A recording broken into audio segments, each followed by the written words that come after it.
নোয়াখালী সদর উপজেলায় গণপিটুনিতে আব্দুস শহীদ ৪৩ নামে এক যুবলীগ নেতা নিহত হয়েছেন। এ সময় গণপিটুনির শিকার ৩ জনকে সদর হাসপাতালে ভর্তি করা হয়েছে। পুলিশ বলছে, নিহত ব্যক্তি সন্ত্রাসী কার্যকলাপের সঙ্গে জড়িত ছিলেন। তার বিরুদ্ধে থানায় ৮টি মামলা রয়েছে। তিনি পুলিশের তালিকাভুক্ত আসামি ছিলেন।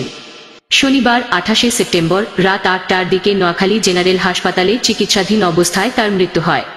নিহত আব্দুস শহীদ পূর্ব চরমটুয়া ইউনিয়ন যুবলীগের সহসভাপতি ও মমিন উল্লাহ মুন্সির ছেলে।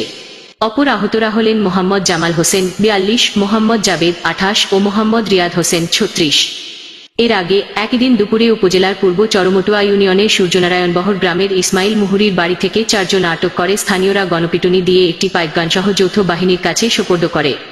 স্থানীয়রা জানান, শনিবার দুপুর ২:৩০টার দিকে উপজেলার পূর্ব চরমটুয়া ইউনিয়নের ইসমাইল মুহুরী বাড়িতে স্থানীয় মানুষ ঘেরাও করে একটি পাইপগানসহ আব্দুস শহীদ ৪৩, মোহাম্মদ জামাল হোসেন ৪২, মোহাম্মদ জাবেদ ২৮ ও মোহাম্মদ রিয়াদ হোসেন ৩৬ নামে ৪ জনকে আটক করে মারধর করেন।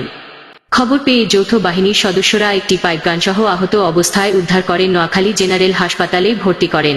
সেখানে চিকিৎসাধীন অবস্থায় রাত ৮টার দিকে শহীদের মৃত্যু হয়। সুধারাম থানার ওসি মীর জাহিদুল হক রনি বিষয়টি নিশ্চিত করে বলেন, স্থানীয় মানুষ ঘেরাও করে ৪ জনকে আটক করে। আব্দুস শহীদ গণপিটুনিতে আহত হন। তাকে হাসপাতালে ভর্তি করা হলে চিকিৎসাধীন অবস্থায় তার মৃত্যু হয়। তবে এ ঘটনায় এখনও কেউ কোনো অভিযোগ করেনি। নিহত ব্যক্তির বিরুদ্ধে সুধারাম মডেল থানায় অস্ত্র ও সন্ত্রাসী কর্মকাণ্ডের অভিযোগে ৮টি মামলা রয়েছে।